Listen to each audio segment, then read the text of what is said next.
I'm glad you've joined us on the interview. You may not realize it yet, but your life is about to change.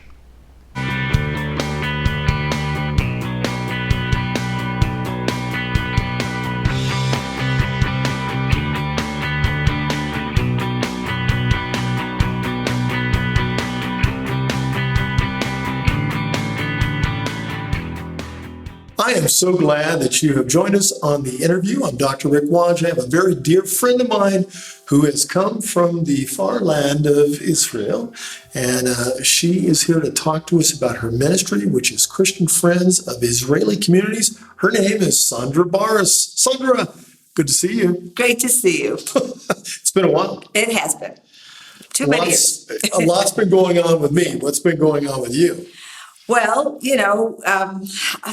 it's 20 years now since I have been running Christian Friends of Israeli Communities. I cannot believe that it's been that long. Why did you start it in the first place? Well, it wasn't my idea because, believe me, as an Orthodox Jew living in Samaria, the last thing I would have dreamed of 20 years ago would have been to go traveling around and speaking to Christians in churches and being on Christian television and things like that. Yes, I didn't even know those things existed. Right. But I was very involved at the time in, I already lived in Samaria for quite a number of years, and I had been all along advocating for the communities in one way or another, in the media, with Jews. I had been involved in a Jewish organization at that time where we were doing outreach to Jews in the United States and getting them on board behind the communities in Judea and Samaria. Why would you need to have people behind the communities in Judea and Samaria? Well, the communities in Judea and Samaria are more often referred to as settlements. And settlements are blamed by everybody, well, not everybody, but by politicians, by the media, as being the source of all evil in the Middle East, which of course is ridiculous. Right. But unfortunately, it has become a very controversial subject. So if I tell somebody I'm living in Samaria, when they figure out where it is I really live, very often they might say to me, well, what are you doing there? You don't belong there. Jews don't belong there. And which is why also actually living where we are has so much more challenges involved than in other places. Even the government of Israel, which I would say ideologically is very much in line with what we are doing, are subject to intense pressure from the Americans, from the Europeans, to halt construction in the communities, to, of course, everybody would be very happy, all these governments, if we just, walked out, left, and enable this Palestinian state to be established there. But we don't agree on that. So the need for advocacy is supreme. Because our story is really not being presented fairly, we need to go directly to the people who might support us or agree with us and give them that story. Yes. So I was doing that with through the media, even though the media itself is hostile. If they give you an opportunity to at least present your side, you are reaching somebody who is willing to listen. And I was, of course, reaching out to Jews at that time. And along comes this Christian family, walks into the office, a Jewish friend of theirs in Tel Aviv, and said, oh, you're interested in, what's going on, with this peace process in the settlements. You need to go meet Sondra and the rest and, put that bug in our head, said, no, we need to do a Christian thing. And at that point, we said, okay, sounds good. The Christians that want to hear, we'll tell them, but we don't know who these people are. So you help with it. Yeah. So it went on like that for a couple of years. And then in 98, just almost 20 years ago, they said to me, look, we don't want to just be disseminating information. This should be a proper institution, an organization, a ministry. Will you set it up? By that time, I had had a little bit of exposure to Christians and evangelical Christians in particular who really love Israel because of their connection to the Bible. And we are connected to the Bible. Yes, so that's a very important.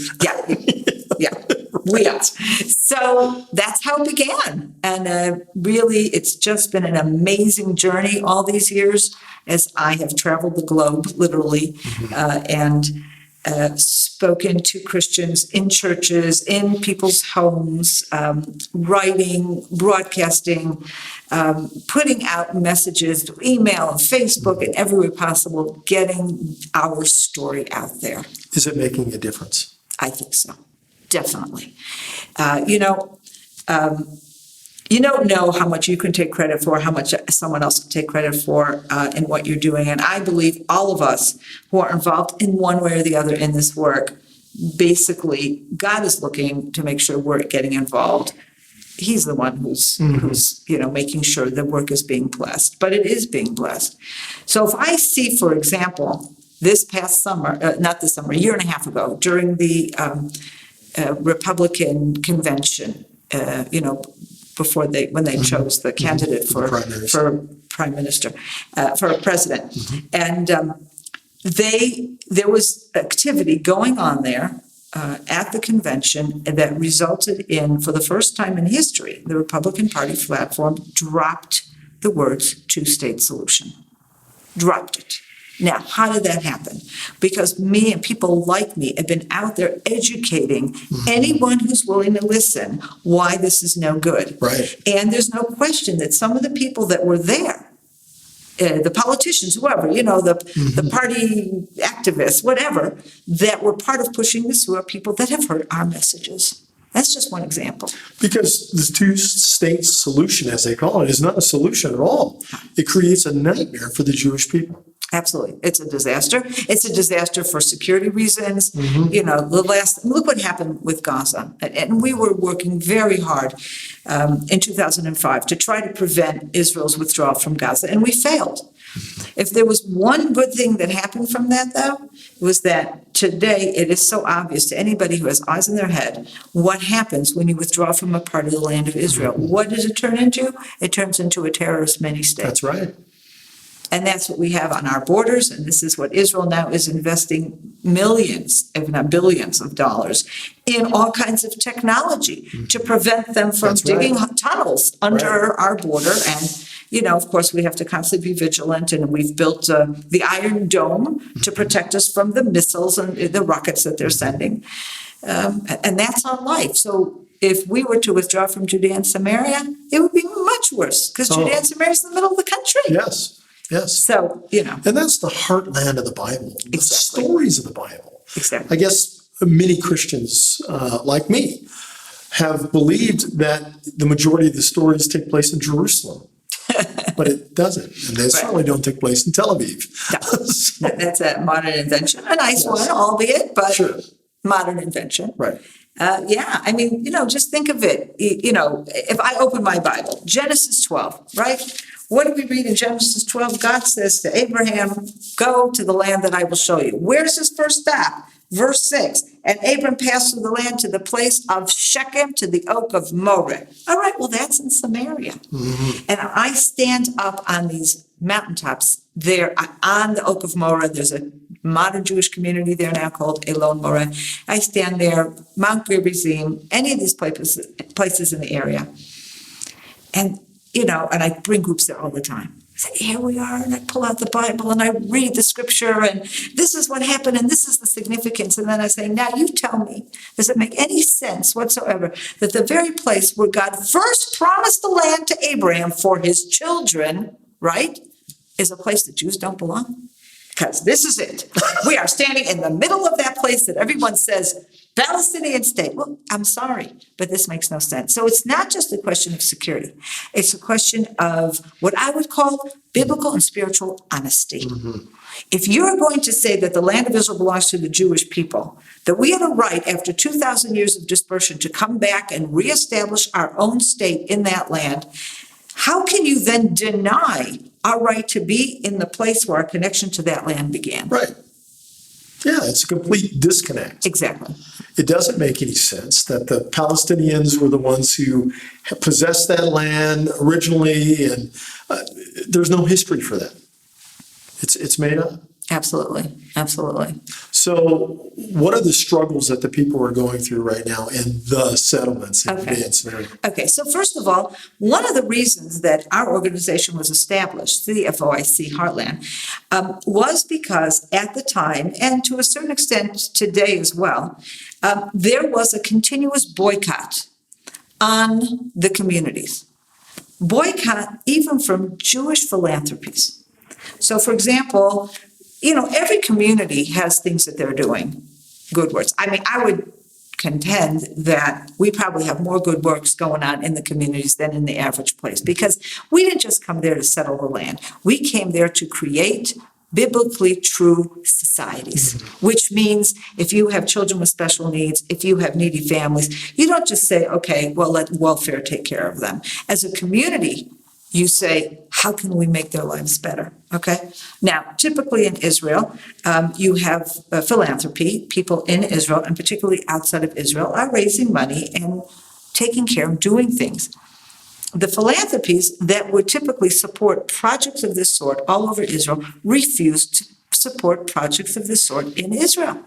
So you have, on the one hand, a population that is probably more dedicated than most to solving these kinds of humanitarian needs, but on the other hand, you have less philanthropic dollars available. And so that's how we got started. And it's been an amazing blessing, because for me, I didn't know anything about Christians, right? And I was just beginning to learn the fact that they love us. That was a new thing for me, that they support our right to live in the land. And then I'm encountering Christians who then say, how can we help? What can we do? What are your challenges? And then I would take them to Ofra, for example. We have an amazing program for special needs children. Kids come there every day after school, weekends. They have also holiday camps and summer camps. And these are kids that typically large families. Family will have 6, 7, 8 kids. One of the kids has special needs. It is an enormous challenge to take care of a special needs child, even if he's your only child. Imagine when you've got all these other kids to take care of. The fact that you have this program that gives the parents a break, and they can come, and all the people, they have staff in the program, but it's located adjacent to a high school. And all the kids in the high schools, lots of them, volunteer there. It's amazing. Wow. It's that's amazing. Great for everybody. Oh, it's For the kids to unbelievable. learn responsibility and taking care of another person and It's just helping great, because out, like the giving. kids, everybody's supposed to volunteer with something. So the ones that choose to volunteer there, so they have a certain amount of hours that are part of their curriculum that they have to be volunteering, and they volunteer in this. But what actually happens, they become so connected with these kids that you'll see them, they have a half-hour break, they'll run over and see the kids. They can take the later bus home. They'll come after school and they'll spend an hour with the kids.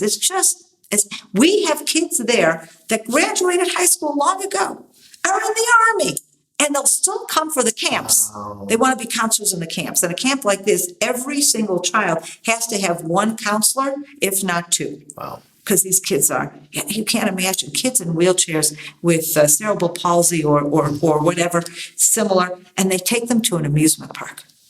Kids like that can't go to amusement parks unless one kid like that has 2 people lifting them onto the roller coaster. Can you imagine? And that's what they do.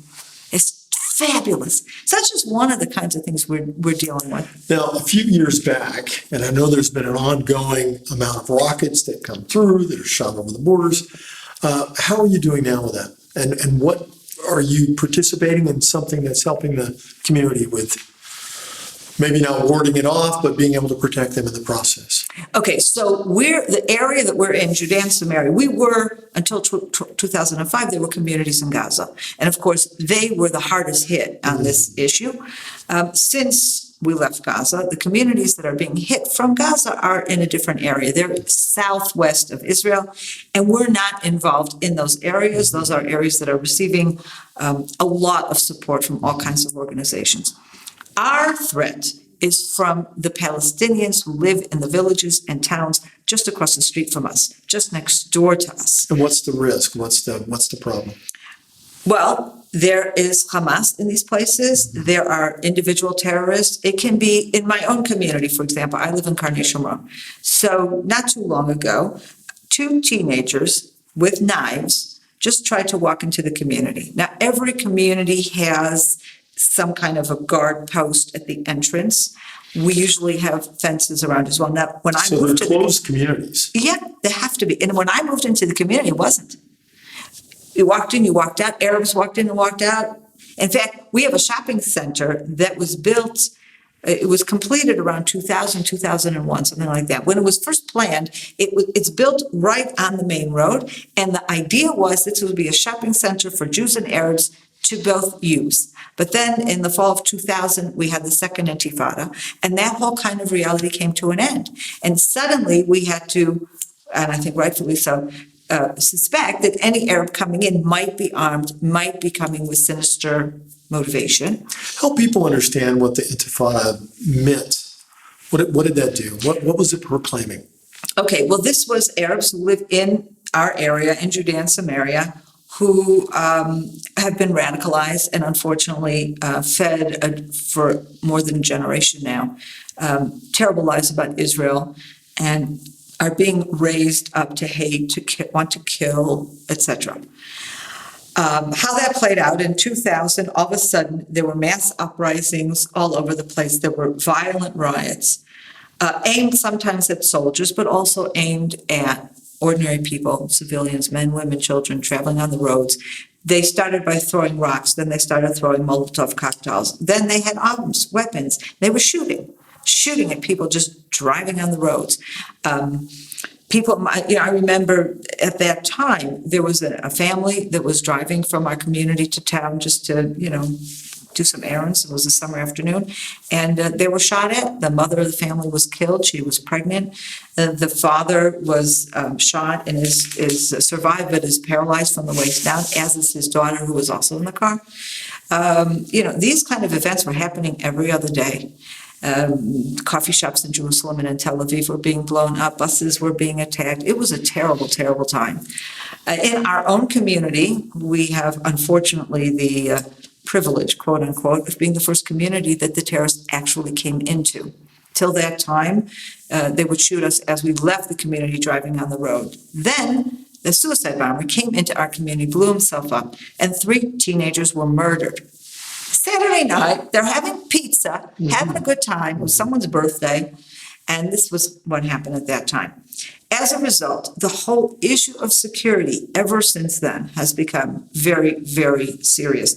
Now, in the meantime, the government of Israel, the army, etc., they really got things under control. So today we don't have that reality. Thank God. The army is everywhere. If there were concessions they had made, the previous years, pulling out from the Arab cities, allowing the Arabs to run their own lives and control their own, people. The Israeli army now goes in. They still manage their own lives. Civilian issues are completely under the control of the Palestinian Authority. But the Israeli army, thank God, is there to protect us and to protect them. And so we're seeing a lot less terrorism than we used to. But we still have that random, isolated, more often than not, teenager who is being radicalized on Facebook. And then they'll come in so we have this incident where these kids come into our community with a knife. Well, thank God, because of cameras, that we were able to help provide, together with the Israeli government and our donors coming in alongside and providing support for cameras, we were able to see that these guys look a little suspicious. People came out, checked them out. In fact, they had a knife. They were planning on committing a terrorist attack. They were arrested before that could happen. So we have projects like that we've really been involved with, providing surveillance cameras, medical emergency equipment, panic buttons, all kinds of other things that helps keep these communities safe, because at any time, somebody can just walk across the empty field or the valley, walk into a community, scale the fence. We've seen this happen. And thank God it doesn't happen as often, because we do have these security measures in place. How has this affected the kids? Today it's much better. But again, in those years when things were really bad, between 2000 and 2004, things were really bad. And they were affected. It's hard for me to know today. I mean, my children at the time were kids and young teenagers, and today they're adults and they have families of their own. But I would say it's part of life in Israel. It's just how we live our life. But they did lose friends at a far too young an age. Maybe they're just less pie in the sky kind of people, you know? But they're, thank God, healthy. In Israel, I must say, because from Israel's inception, terrorism or wars have just been a part of our lives, we just face it head on. We don't try to hide anything from our children. We want to comfort them. We want to hug them. We want to make them feel safe. But by the same token, we can't sell our children any kind of story that, nothing will ever happen to you. We will do our best to protect you. And, life goes on. And I think when you grow up with that reality, you don't grow up with nightmares or something like that. It's just you growing up in that kind of reality. It's interesting that we've started off this conversation talking about the news. The majority of the news networks pick up a very different story. They promote a very different story, that the Israelis are the bad guys. Palestinians are the ones who are being taken advantage of, kept out of their own land. Very opposite news. We call it fake news, but it's even more than that. It has a very insidious, I think, storyline behind it of removing the Israelis from their own land. This is nothing new to the Jews. That type of story that is distorted and to make people anti-Semitic has been going on forever, it seems like. So being a person who's an advocate for the Jewish people in Judea and Samaria has got to be a difficult task. How can people help with what you were doing to make a difference? What can they do? Okay, well, first of all, I have to say I am so grateful for the support we are receiving from Christians. We do as much as we can with the support we receive, but there is so much more that we can be doing. And first and foremost, we need financial support. We need people to be willing to support our work. And actually, in supporting our work, there's two different ways that people can support us. First of all, our work in educating. We talked about the media. We need to be making more films. We need to be, I need to be traveling more. Yes. We need to have more people traveling so that we can reach audiences through media and through personal meetings. So this message gets out. That is critical. And of course, we have put together videos. We have teachings. I have books. These are things also that are helping to educate Christians and give them the biblical foundation they need so that they can then understand why supporting Israel and specifically supporting Judea and Samaria is so important. And they can in turn become advocates for us. Yes. But the other thing is, as we talked about earlier, that is so important is the actual needs, the practical needs. Right. We talked about the need for surveillance cameras. Well, we've put surveillance cameras in a lot of communities, but there are a lot who we have not yet succeeded in raising that money for. Now, just a couple of weeks ago, I was thrilled because we have a donor in Switzerland who gave me what I needed to provide, to finish the surveillance cameras in Nofei Nehemiah, a little teeny community in Samaria. But I have another community, Rechelim, just next door to it, that needs right now $15,000 to complete that camera. The IDF is willing to match, even like a 2-to-1 kind of a match. But if I don't come up with $15,000 soon, they don't have cameras. Wow. And that's the kind of thing that when people send in money, they donate, they give, if they can give $5, if they can give $100, if they can give $10,000, whatever. Everybody can do something. But by reaching that many more people and getting that more support, literally, we are making sure that people in Judea and Samaria are safe. And this is just being a good person, a good human. That's right. Beyond that, though that's enough, how does it affect Christians? Why is it important for Christians to support their Jewish brothers and sisters? Well, I think actually it goes together, and I'm not sure, who is more helped by this whole thing. I think we're helped 100%, but I can see the value that Christians find, because what happens here, you hear a needy cause, I will be the first person to say, that there are people with needs all over the world. So if someone says to me, but I'm feeding the hungry in India, I'm going to say, that's wonderful. You know, they're very needy. Yes. But what we're doing is something completely different. Yes, we have needs and all that kind of thing. Yes. But we're part of a movement that is enabling Christians to understand why, as Christians, they need to connect with Israel. So one of the things that we're doing, for example, is teaching Bible. Now, this is insane. Here I am, Orthodox Jew, and I'm being asked by Christians to teach them Bible. And when someone first asked me that, I said, what? I'm not a pastor. I'm not a Christian. Why do you want to learn Bible from me? And they're saying, no, because you are part of a tradition that have been studying the Bible for 2,000 years. You see a richness in the text that we are not, appreciating yet. Right. So I put out this book, if you can believe this, a book that is teaching the Torah portion to Christians with full color photographs from the heart of biblical Israel. Now, how can they get a hold of this? They can get online, our website, cfoic.com. Okay. We have it there. You can order this. It's on Amazon too, by the way. And what will they learn from purchasing this book? Okay, so the whole purpose of this is teaching Bible, but it's not just teaching Bible.